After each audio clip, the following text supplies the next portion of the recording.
કંબોઈચા રસ્તા પર બનાસ નદીમાં રેતી ભરવા જતા આવતા ડમ્પરોથી ટ્રાફિક જામથી લોકો પરેશાન, ઇમરજન્સી એમ્બ્યુલન્સ ફસાઈ સ્થાનિક લોકોએ મહા મહેનતે નીકાળી હતી। સવારે 9:37 થી ટ્રાફિક થયો હતો તે ટ્રાફિક 12:27 કલાકે ક્લિયર થયો। વાહન ચાલકોને કલાકો સુધી ટ્રાફિકમાં પરેશાન થવું પડ્યું।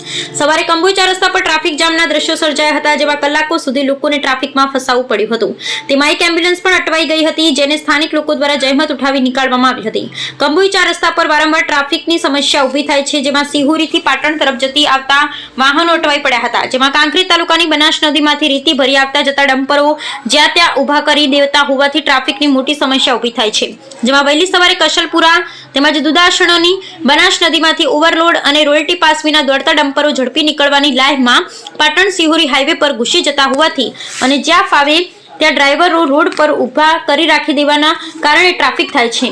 કંબોઈચા રસ્તા પર કલાકો સુધી ટ્રાફિક જામ થઈ જતા નાના વાહન ચાલકો અને લગ્ન સીઝન હોય લગ્નમાં જતા લોકો અટવાઈ ગયા હતા। ટ્રાફિક થવાનું મુખ્ય કારણ બનાસ નદીમાં રેતી ભરવા જતા ને રેતી ભરીને આવતા ડમ્પરોના ત્રાસથી નાના વાહન ચાલકો ને આમ પ્રજા ત્રાહિમામ પોકારી ગઈ છે। જ્યારે કંબોઈ પાસે રેલવે લાઇન પર અંડરપાસ બની રહ્યો છે તે ડાયવર્ઝન દાંતીવાડા કેનાલ પર આપવામાં આવ્યું છે, જેથી મોટા ટ્રેલરો ને ડમ્પરો કસલપુરા તેમજ દુધાસણની બનાસ નદીમાં રેતી ભરવા જતા હોય છે અને રેતી ભરી આવતા હોય છે, જે ડમ્પરો દુધાસણ તરફથી આવી સીધા પાટણ હાઈવે ચડી જતા હોય છે ને વચ્ચોવચ્ચ ઊભા કરી દેતા હોવાથી પાટણ સિહોરી તરફથી આવતા જતા વાહનો ટ્રાફિકનો ભોગ બને છે। જેમાં ડમ્પરનો ત્રાસ ઘણો વધી ગયો છે, પરંતુ પોલીસ પગ પર પગ ચડાવીને બેઠી છે, જેનો ભોગ આમ પ્રજા બને છે।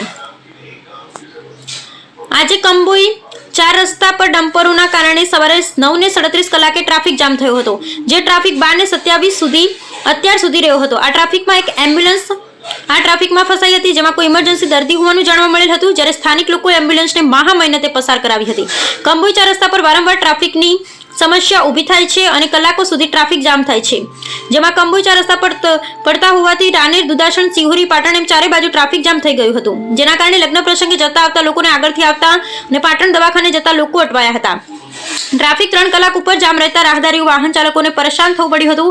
ત્યારે વાહન ચાલકોએ જણાવ્યું હતું કે કંબોઈચા રસ્તા પર રેતીના ડમ્પરો ના કારણે રોજિંદી પરેશાની અને ટ્રાફિકની સમસ્યા થાય છે, જેથી બનાસકાંઠા પોલીસ અધ્યક્ષ પ્રશાંત સુંબે દ્વારા કંબોઈચા રસ્તા પર આડેધડ ઊભા રહેતા ડમ્પરોની સાંઠ ઠેકાણે લાવી તેવી લોકમાંગ। કશલપુરા દુધાસણ તરફ રેતી ભરી આવતા ડમ્પરો ખાણ ખનીજના ચેકિંગથી બચવા માટે દાંતીવાડા કેનાલથી પાટણ હાઈવે નીકળી જાય છે, કારણ કે ખાણ ખનીજની ચેકપોસ્ટ થોડી સિહોરી તરફ રહે છે અને કસલપુરથી રોયલ્ટી ચોરી કરતી જતી ડમ્પર કંબોઈ જીઓ પંપ પાસેથી પાટણ તરફ નીકળી જાય છે, એટલે ચેકિંગનો ભોગ ન થવું પડે, પરંતુ ખાણ ખનીજની ચેકિંગના અધિકારીઓને કંબોઈના સીએનજી પંપ પાસે ચેકિંગ ઓફિસ રાખવામાં આવે તો બંને તરફથી આવતા ડમ્પરો ચેક થઈ શકે અને ચોરી અટકે। કસલપુરા દુધાસણ તરફથી આવતા અને ભરવા જતા ડમ્પરોના ચાલકે સિહોરી પાટણ હાઈવે રોડ પર ચડાવી દેતા હોવાથી ટ્રાફિક થાય છે અને જ્યાં ફાવે ત્યાં ઊભા કરી દે છે। રામજીભાઈ રાયકોર, બનાસકાંઠા।